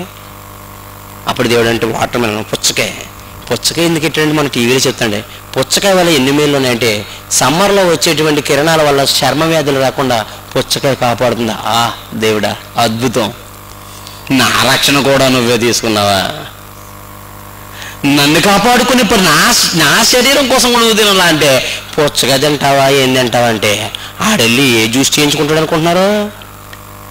ఏమండి 5 ఆగడు థమ్సప్ ఒకటి ఇవ్వండి అంటే థమ్సప్. ఎస్, మీరు అలా చూడక్కల, నాకు దమ్ము ఉంది. తాగు, అందరూ పురుగులతో కూడుకున్న థమ్సప్ తాగాలంటే దమ్ము ఉండాలి మరి. పురుగులు బలులు ఉన్నటువంటి డ్రింక్ తాగాలంటే మరి దమ్ము లేకపోతే ఉండాలి. ఉండాలి దమ్ము. థమ్సప్ టేస్ట్ పెద్ద అంటారు. తాగు, టేస్ట్ మరి బల్లెడితే టేస్ట్ ఉంటుందా? చల్లగా ఉన్న దాంట్లో పడింది కనుక బతికిపోయావు, ఏడుగున్న దాంట్లో పడితే పోతాం. అదే ఆ పుచ్చగా చూస్తావు, చర్మ వ్యాధులు రాకుండా ఉంటాయి. దేవుడు ఎంత మంచోడండి అంటే నేను చెప్పేది ఒక్కటేనండి, ఆరోగ్యకరమైన బోధనండి. నేను తిట్టినా గద్దించినా ఖండించినా అందులో విటమిన్స్ మినరల్స్ ఉంటాయి. నువ్వు పాపం చేస్తున్నావు సోదరి, మంచిదే, అయినా యేసు నీతో ఉన్నాడు. ఏడు పాపంతో చేసి కొడుతున్నా అని చెప్పి మంచి పాపం చేస్తున్నావు, మంచిదే, మంచి ఆ పదం ఎక్కడ నేర్చుకున్నాడు బాబు? పాపం చేస్తున్నాడు మంచిదేంటి? అలా చెప్పి చెప్పి చెప్పి గింజంత బియ్యం కడిగేసి గింజ అరిచేసి శుభ్రంగా ఏమి లేని కొవ్వు పెరిగిపోయి అన్నాన్ని ఇట్టేస్తున్నారు మనకి. బాగా తినేసేసి బొచ్చు పరుగులాగా కొట్టుకుని ఒడ్డు మీద అడి చచ్చిపోతున్నాం. అదే ఈ లోకంలో జరుగుతున్న సభలలో సారం లేని దాని యందు మీ ప్రాణములు సింగింపనివ్వకండి. దానివల్ల ఒళ్ళు వచ్చేస్తుంది, హార్ట్ అటాక్లు వచ్చేస్తున్నాయి. దాని గురించి ఆలోచించండి. ఇక్కడ చెప్తాడు, మీ ఆత్మలను రక్షించుటకు శక్తి గల వాక్యం. ఏముండాలి వాక్యానికి? శక్తి ఉండాలి. శక్తి లేకపోతే అందరూ చెప్తున్నారు వాక్యం, ఐగర్యాలకే చెప్తారు ఇలాగే, ఇదే రెఫరెన్స్ వాడతాడు. కానీ ఈ రెఫరెన్స్లో ఏముండాలి? మీరు గమనిస్తే ఇక్కడున్న కరెంట్కి ఎక్కువ లోడ్ తీసుకుంటున్నప్పుడు ఎక్కువ వైర్ వేసుకోవాలి. అంతేగాని మీ ఇంట్లో బల్బు లేకుండా ప్లాస్టిక్ వైరు ఆ దేశానికి ఎక్కడ నుంచి తగలడిపోంటూ వచ్చేది అలాగలగలగ. ఏంటో ఈ లైట్లు ఎవరు ఇట్టారనుకుంటారు మీరు? ఆ లైట్లుగా తగలడిపోతున్నాయి. ఎందుకంటే ఇక్కడ పెద్ద ట్యాంక్ ఉండి ఇక్కడ చిన్న కుళాయి వేసానుకో, నీ కుళాయి ఉండదు. ఎందుకంటే ఆ ప్రెజర్కి తట్టుకోదు అది. అందుకే పెద్ద గొట్టాలు తర్వాత చిన్న గొట్టాలతో మరి చిన్న గొట్టాలు అక్కడ వాలేసి నీ చిన్న గొట్టం కూడా నీళ్ళు ప్రవహింపజేస్తాడు. అలా లేకపోతే నీ ట్యాపులు ఎగిరిపోతాయి. దేవుని యొక్క వాక్యాన్ని చెబుతున్నప్పుడు కూడా రెఫరెన్స్ చెప్తే సరిపోదు, అందులో అనుకూలమైనటువంటి నీ ఆత్మకు సంబంధించి రక్షింపబడగలిగేటటువంటి చక్కనటువంటి అందరూ రాస్తారు మందులు, కానీ ఎవడో ఒక డాక్టర్ మాత్రమే రాస్తాడు. ఒక్క టాబ్లెట్ దగ్గర మొత్తం జ్వరం చలి బెలే ఉందండి, బెలే వేసాడంటే నీ ఎక్స్పీరియన్స్ కానీ ఏది వాడాలో అదే వాడాలి. అంతేగాని సావుకు పెళ్లి కోసం, పెళ్లికి సావు కోసం ఇలా చెప్పుకుంటూ పోతూ నీ ఆత్మలను రక్షించుటకు శక్తి గల వాక్యాన్ని మీరు ఎలా అంగీకరించాలమ్మా? 2 మాటలు అంటారు అంతే, వీళ్ళందరూ అలాగే చెప్తారు అని బైబిల్కి వెళ్ళిపోతారు. ఇక ఆ మాత్రం సాత్వికం లేకపోతే ఎలా? జ్వరంతో ఉన్నాం, ఎక్కువైపోయింది, డాక్టర్ గారు ఇంకా చూడరేటి, ఆ మాత్రం పేషెంట్ మీద విలువ లేదు, పేషెంట్ని గౌరవించరు. అయ్యో, నీకంటే 3 వాళ్ళు ఇంకా ముందు ఉన్నారు. నువ్వు 5 గంటలకు కొత్త వాళ్ళు 4 గంటలకు వచ్చి కూర్చున్నారు. నువ్వు చచ్చిపోయేలాగా ఉంటాడు, ప్రాణం వదిలేసేలాగా ఉన్నాడు. వాళ్ళు చూడడం మనిషి నీకు అంత కోపం ఏమిటి? నన్ను వెళ్ళిపోతావు ఎవరు నష్టపోతాడు? ఇప్పుడు 199 ఉంది, తర్వాత 102 వద్దే, తర్వాత చచ్చిపోతావు. డాక్టర్ మీద కోపంతో వెళ్ళిపోతే నష్టం ఎవరికో? వాక్యం మీద కోపగించేవాడికి కూడా నష్టం వాడికే. అందుకే సాత్వికంతో వినండిరా బాబు, కంగారు పడిపోకండి మీ ఆత్మను. అందుకే మీరు వినివారు మాత్రమే మీరు మోసపుచ్చుకోకుండా వాక్య ప్రకారం ప్రవర్తించేవారని ఉండండి అన్నాడు. అంటే వాక్యానికి ఏముంది? మీ ఆత్మను రక్షించగలిగే శక్తి ఉంది. కింద ఉన్న పాతాళానికి వెళ్ళిపోకుండా, మీ విరోధిని అపవాది మీ ఆత్మను నశింప చేయకుండా, మిమ్మల్ని అంతం చేయకుండా మిమ్మల్ని కాపాడగలిగే శక్తి దేవుని నోటి నుండి వచ్చే వాక్యానికి మాత్రమే ఉంది. హెబ్రీయులకు రాసిన పత్రిక 4వ అధ్యాయం 12వ వచనం అందరూ తీయండి. హెబ్రీయులకు రాసిన పత్రిక 202 పేజీ నెంబర్, హెబ్రీయులకు రాసిన పత్రిక 4వ అధ్యాయం 12వ వచనం. ఎందుకనగా దేవుని వాక్యము, దేవుని వాక్యం ఎవరు? దేవుని వాక్యం ఎవరు? దేవుని వాక్యం ఎవరండి? దేవుని వాక్యం దేవుడేనా? ఆదియందు వాక్యం ఉండెను, వాక్యము దేవుని వద్ద ఉండెను, వాక్యము దేవుడే ఉండెను, ఆదియందు ఆయన దేవుని వద్ద ఉండెను. అంటే దేవుని యొక్క వాక్యం ఏదైతే మనుషులను మార్చాలనుకుందో ఆ వాక్యాన్ని నెరవేర్చడానికి ఆ వాక్యాన్ని ప్రజలకు పంపించి, ఎందుకంటే ఆ వాక్యం ద్వారానే మానవుడికి ఏం కలుగుతుంది? రక్షణ కలుగుతుంది. వాడి ఆత్మ పాతాళంలోకి పోకుండా రక్షణ పడుతుంది. కనుక యేసు శరీరధారిగా వచ్చి ఆ వాక్యాన్ని చెప్పాడు. కనుక దేవుని వాక్యం సజీవం అంటే ఏమండి సజీవం అంటే జీవం కలిగినది, చావు అంటే మృతమైంది కాదని. మీ మాట ఒకరిని కదిలించలేకపోవచ్చు, కానీ యేసు మాట ఆనాడు ప్రతి మనిషిని కదిలించింది. ఏమన్నా ఆలోచించండి. దేవుని వాక్యం సజీవ గలది. ఆ మాటకే ఉంది. ప్రపంచం శక్తివంతమైన మనుషులని మధ్యన కొంత బయోడేటా తీస్తున్నారు. అంటే వాళ్ళ మాటలకి దేనికైనా పవర్ఫుల్ ఇది ఉంది. అంటే ఎక్కడి నుంచి వివేకానంద న్యూయార్క్లోకి వెళ్ళి ఏదో మెసేజ్ మాట్లాడితే ఏం చేశారంటే అక్కడ ఉన్న వాళ్ళందరూ చప్పట్లు కొట్టారు. అంటే విదేశీయుడి చేత మన భారతీయుడు చప్పట్లు కొట్టాడు కనుక ఆనాటి కాలంలో శక్తివంతమైనటువంటి వ్యక్తులలో మాట శక్తివంతంగా కలిగి వాళ్ళందరి చేత క్లాప్స్ కొట్టించేలా వెళ్ళింది. అది శక్తివంతమైన మాట. అది మన వాళ్ళు ఎలాగైతే చెప్తారో, యేసు ఒక్క మాట చెబితే లాజరు బయటికి రారు. ఏది నువ్వు మన వాళ్ళు అంటారు కదా, పోగా కాదు పోతుంది. ఏమండి అలా అని అంటే ఇతను పడిపోయాడు పాస్టర్ గారు. ఏమంటే అప్పుడు అన్నాడు సంగతి, బాబోయ్ దెయ్యం ఆవిడ వదిలేసి పాస్టర్ గారు పెట్టేసుకుందని సీపీరెడ్తో కొట్టేస్తున్నాడు. బిల జరిగింది కదండి. యేసునామంలో పోవాలని చెప్పి ఇతను పడిపోయాడంట. పడిపోయిన సంగతికి ఎంత నాలెడ్జ్ ఉందో చూడండి. అయ్యో మా అయ్యగారి మీద పడిపోయి దెయ్యం ఈవిడ వదిలేసి అని చెప్పి కక్ష అంతా తీర్చేసుకున్నాడు చెప్పులతో వాడు. ఇలాంటి దారుణాలు జరుగుతూ ఉంటాయండి. వాక్యం అది ఎంత బాగా చెప్పాడంటే, వాక్యం అనేది సజీవమైనది, చాలా బలమైనది. ఎంత బలమైనది కాకపోతే ఈ లోకంలో మరణాన్ని సైతం జయించగలిగింది ఆ వాక్యం కదా. ఆ వాక్యమే శరీరధారి ఆ మాట. అందుకే నా మాట విని నన్ను పంపిన వాని యందు విశ్వాసం ఉంచేవాడు నిత్య జీవం గలవాడు, వాడు తీర్పులోనికి రాక మరణములో నుండి జీవంలోకి దాటిపోతాడంటే ఎంత బలమైంది కాకపోతే మరణములో నుండి దాటించేస్తుంది. అసలు మరణమే బలమైందని రాశాడు బైబిల్. ఏమని రాశాడు? ప్రేమ మరణమంతా బలమైంది. అంటే మరణం కూడా ఏమైంది? బలమైందే. కానీ అలాంటి బలమైన దాని దగ్గర నుంచి కూడా నిన్ను తప్పించేసేది ఏది? వాక్యం. అందుకే దేవుని వాక్యం సజీవమై బలమైనది, రెండంచులు గల ఎటువంటి ఖడ్గము కంటే వాడికి ఎప్పుడు పొదులు పోదు. మాసం కొట్టే వాళ్ళకి అంతమంది తోంక అవసరం లేదు. ఒక కేజీ మాసం కొట్టినట్టు మళ్ళీ కియ్యం కోసలు పోకుంటాడు. అంత మన పొదును పోద్ది. అది మన కత్తులు పొదును పోయేది నిరంతర ప్రాయంగా ఇది పొదును కలిగి ఉంటుంది. పైగా రెండంచులు ఉన్నాయి దీనికి, ఇటు ఉంది అటు రెండంచులు. అలాంటి కత్తులు కూడా మన దగ్గర ఉన్నాయి, కానీ వాటికి పొదును పోతాయి. అలాంటి ఖడ్గము కంటే వాడిగోండి ప్రాణాత్మలను, ప్రాణము ఆత్మను, కేళ్లను, మూలుగును విభజించినంత మట్టుకు. అంటే ఈ కల్మషం అనేది ఎక్కడెక్కడ ఉందో ఆ కత్తిలిపోయి ఏం చేస్తుందంట? కోళ్ళు కొయ్యగానే లెవర్లో ఉంటుంది తనల్లగా గ్రీన్గా. ఏంటది? చేదుగట్టు.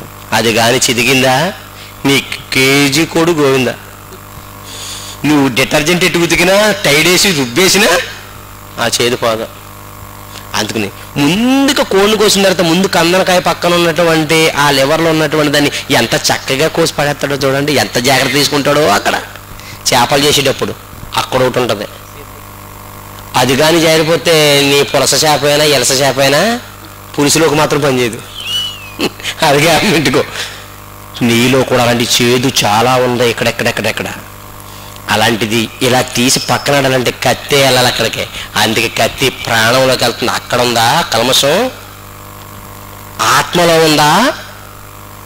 ఇంకెక్కడ? మూలిగని తెలుసు కదండి. అప్పుడు మీరు మేకమసలకి వెళ్ళినప్పుడు ఒక్క మూలిగాయండి అని అడుగుతారు. అది వండేగా నిలబెట్టేసి గొట్టం నోట్లు పెట్టుకుని బోర వదినట్టు అంటారా? పాపం రుచి చూడకుండా నేను పోతాను లోపలికి. అది మీ కంగారు నజనమైపోను. మళ్ళీ ఎంత చక్కగా పెట్టుకుంటారో నోట్లో గొట్టంలా ఎట్టుకుని ఒక్కసారి అంటారు. అనగానే నోట్లోకి రాదు పాపం. దాన్ని టేస్ట్ చూద్దామని మీరు మొత్తం కడుపులోకి ఎలా ఉందండి ఎలా ఉందని ఏం చూసాం కనుక నాలుగుని టచ్ చేయకుండా పోయింది అది. అలాంటి మూలుగును సైతం టచ్ చేద్దండి. అక్కడ కనుక కల్మషం ఉందా? మూలుగను విభజించినంత మట్టు, విభజించినటువంటి మొక్కలు విభజించినంత మట్టుకు దూరుచు హృదయం యొక్క తలంపులు. అక్కడేమైనా ఉందా? తలంపుల్లో పడుకున్నప్పుడు మంచం మీద ఏమైనా యోచిస్తున్నావా? మధ్యాహ్నం చూసిన అమ్మాయి బాగుందని రాత్రి ఏమైనా పాటేసుకుంటావా? పెళ్లిలో చూసిన ఆ నగరం ఎంత బాగున్నదో, ఆ చైను, మీ ఆయన అదే కొనిపిద్దామని ప్లాన్ ఎత్తున్నావా, లేకపోతే ఆయనే లేపేద్దామని ఆలోచిస్తున్నావా? ఇవన్నీ హృదయం యొక్క తలంపులు. ఒకవేళ అక్కడగా ఉందా? దావీదు గారు అంట పడుకున్నాడట, అసలు ఏం ఆలోచిస్తాడా అని దేవుడు వచ్చాడండి రాత్రి.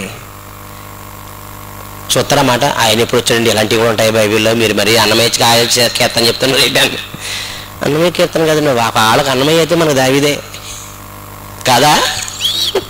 కానీ టాప్ చూద్దరు కానీ కీర్తన గ్రంథం ఎంత చక్కనటువంటి దేవుని మాటలండి. మీరేమనుకుంటారు కానీ మీకు 17వ అధ్యాయం కీర్తన గ్రంథము 3వ వచనం,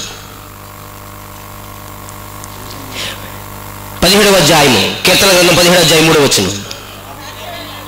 రాత్రి వేళ నీవు నన్ను దర్శించి నా హృదయమును, ఎప్పుడంటే రాత్రి వేళ అంటే దావీదు గారు ఏమైనా రాత్రులు ఏమైనా ఆలోచిస్తున్నాడో చెడు కానీ నువ్వు నన్ను ఇచ్చావు.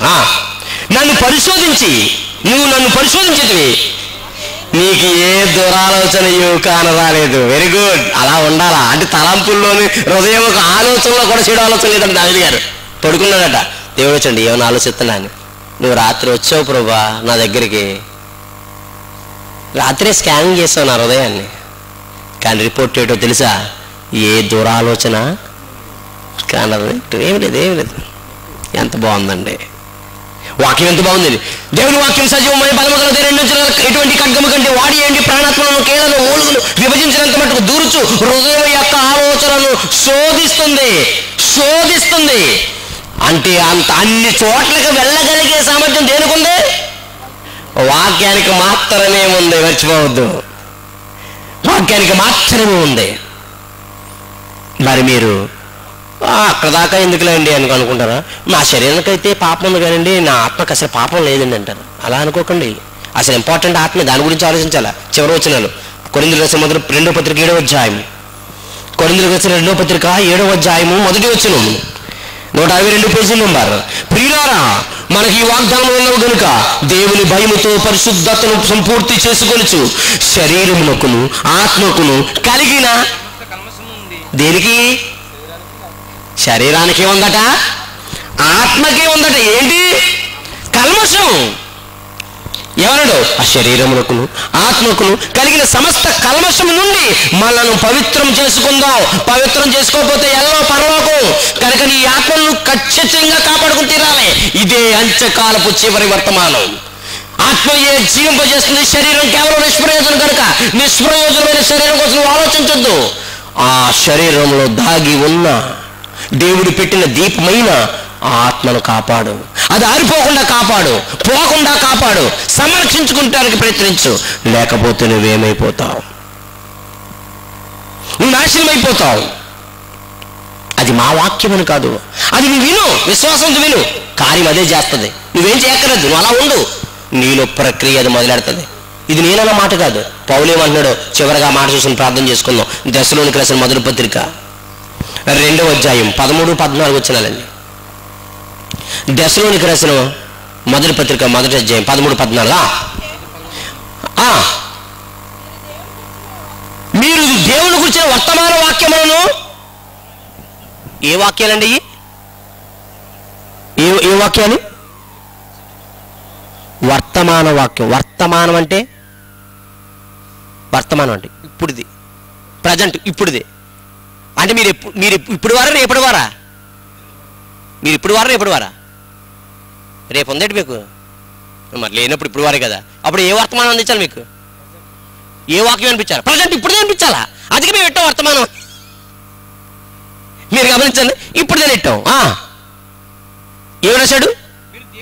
మీరు దేవుని గురించిన వర్తమాన వాక్యం విని మా వలన అంగీకరించినప్పుడు అది మనుషుల వాక్యమని ఎంచక అది నిజముగా ఉన్నట్టు దేవుని వాక్యమని దాన్ని అంగీకరించారు కనుక మేము మానక దేవునికి కృతజ్ఞతాస్తుతులు చెల్లించున్నాము. ఆ వాక్యమే విశ్వాసులైన మీలో కార్యమును సిద్ధింపజేస్తుంది. సిద్ధి అంటే జరిగిస్తుంది అని అర్థం. మరి ఆత్మను రక్షించేది ఏదమ్మా? ఈ మాట ఒక్క మాట చెప్పండి, తృప్తికి వెళ్ళిపోతాను ఈ రోజుంటికి. ఆత్మను రక్షించే ఆయుధం వాక్యమే. అంటే ఇప్పుడు ఈ చివరి దినాల్లో మీరు శ్రద్ధగా వినవలసింది ఏంటి? వాక్యమే. ఆచరించవలసింది ఏంటి? వాక్యమే. చేయగలిగింది ఏంటి? వాక్యం. అంటే అన్నీ వాక్యమే. ఆ వాక్యమే యేసు. అంటే యేసును అనుసరిస్తే చాలు. మీరు ప్రత్యేకంగా ఏమీ చేయక్కర్లేదు. యేసు ఎలా ఉన్నాడో అలా మీరు ఉండడానికి ప్రయత్నిస్తే చాలు. అలా ఉంటారని ఆశపడతాను. అలా ఆడితే ఈ సభ పెట్టిన వారి యొక్క కష్టం, ఈ మాటలు చెప్పడానికి వచ్చినటువంటి ఆలోచన, మీరు మారాలనే దేవుని సంకల్పం నెరవేరుతాయని ప్రభుపక్షం మేము కోరుకుంటూ చిన్న ప్రార్థన చేసుకుంటాం. తర్వాత ముగింపు ప్రార్థన చేపిస్తాను. ఓకే, ముగింపు ప్రార్థన. అందరం లేచి నిలబడదాం. ముగింపు ప్రార్థన దేవుని తీసుకుందాం. అందరం లేచి నిలబడదాం. ఆ దేవాతి దేవుడు కడవర దినాల్లో కూడా మన మీద తన వాత్సల్యతను చూపుతున్నాడు. ఎడతెగక మన ఎడల కృప చూపిస్తున్నాడు. మనం మారాలని, తన లోకానికి రావాలని. ఆయన కొన్నేర చేస్తే, ఆయన వేగంగా వస్తే మనమంతా నరకానికి జారిపోతామని ఆయనకు తెలుసు. అందుకే మన ఆత్మలను మనం రక్షించుకునే బాధ్యతను మనకే కాకుండా ఆయన కూడా పూనుకొని మనం రక్షించడానికి ప్రయాసపడుతున్నాడు. మనల్ని ప్రేరేపిస్తున్నాడు. కనుక ప్రియ సహోదరి సహోదరుడా, ఈ రాత్రి ఆలోచన చేయి. ఆయన నిన్ను ఎందుకు బలవంతపడుతున్నాడో ఆలోచన చేయి.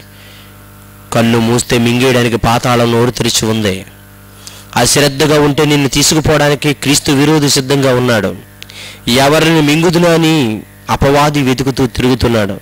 ఇంతమంది నుండి నిన్ను కాపాడిది ఒకే ఒక్క ఆయుధం, దేవుని యొక్క వాక్యం. మీరు వినివారు మాత్రం మిమ్మల్ని మీరు మోసపుచ్చుకోకుండా వాక్య ప్రకారంగా ప్రవర్తించండి. వాక్యాన్ని విడిచిపెట్టి వెళ్ళిపోకండి. వ్యర్థమైన వాక్యాన్ని వినకండి. సారం లేని వాక్యం ముందు మీ హృదయాన్ని ఉల్లాసం పనివ్వకండి. ఆరోగ్యకరమైన బోధ వినండి. మమ్మల్ని మిక్కిలిగా ప్రేమించిన మా కన్న తండ్రి, నీ పరిశుద్ధమైన నామానికి వందనాలు ప్రభువా. నీ పిల్లలకి నీ మాటలు చెప్పాను. నీవి నీ మర్చిపోరు కాకుండా మాటల పరంగా జీవించి బలపరచండి నాయన. నీ బిడ్డలు మధు గారిని, శేఖర్ గారిని, వారిని ఎన్నుకొని వారి కుటుంబ సభ్యుల ద్వారా ఈ సభను జరిగిస్తున్నందుకు నీకు వందనాలు. దీనికి సహాయ శాఖలు అందించిన ప్రతి బిడ్డని దీవించండి. అనేక రాత్రులు నిద్ర లేకుండా ఈ పరిచర్య చేశారు. ఈ రోజు వాటి కార్యలోపం దాల్చారు. రేపు ఎల్లుండి కూడా వాతావరణం అనుకూలపరచండి. అనేక మంది బిడ్డలు తరలి వచ్చి నీ మాట విని రక్షణ పొందగలిగి మహద్భాగ్యములు ప్రసాదించండి. కనుక నీ బిడ్డలందరినీ మాట వినారు, విని మర్చిపోరు కాకుండా మాట ద్వారా జీవిస్తూ అనేక ఆత్మల రక్షణ కోసం ప్రయాసపడుతూ తమ ఆత్మలను రక్షించుకునేలాగిన సహాయం చేసి మమ్మల్ని వారిని క్షేమంగా మా గృహాలకి చేర్చమని యేసు వారి పరిశుద్ధ నామమున ఈ ప్రార్థన అడిగి వేడుకొనుచున్నాము తండ్రి.